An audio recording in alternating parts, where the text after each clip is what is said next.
Most of us aren't really here.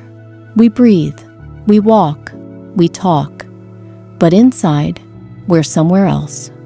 We're replaying a past we can't change, or worrying about a future that hasn't even happened. And in doing so, we miss the only thing that's truly real, this moment. From the second we enter this world, the present is all we've ever had. Yes, we can learn from the past, we can dream about the future, but we can only live now.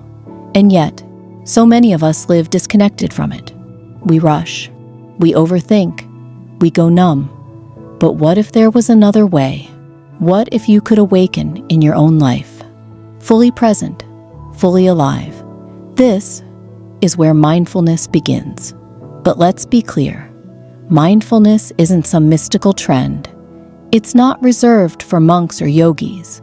It's the art of paying attention, of noticing what's happening within you and around you, without judging it, without running from it, just being with it.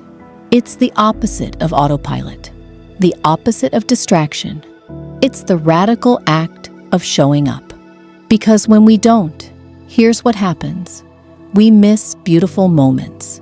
We lose depth in our relationships. We make poor decisions. We act without thinking. We suffer more than we need to. Living mindlessly is like going through life asleep, with your eyes open.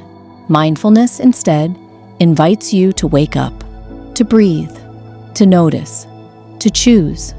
And no, it doesn't mean sitting cross-legged for hours. It starts with one moment, right here, right now. But where does this path come from? Mindfulness has ancient roots, originating from the Buddhist tradition, where it was called sati, a word that means active, present awareness. It was created as a way to end suffering, not through escape, but through deeper understanding. Buddhism teaches that suffering is natural, but so is awakening.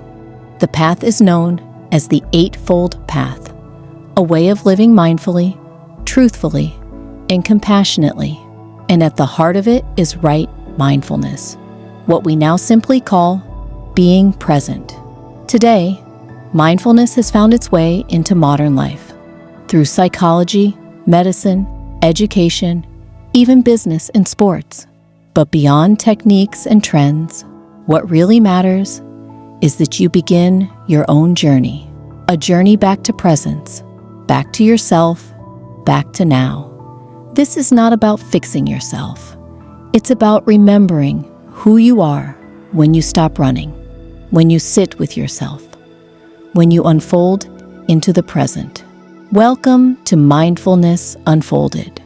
This is the first step of your path. Are you ready to walk it with me? If something in you whispered yes, then breathe in this moment and exhale the rush. Hit subscribe, because this is just the beginning. Each episode will open a new doorway, a new practice, a new piece of you. Let's unfold it together, one breath at a time.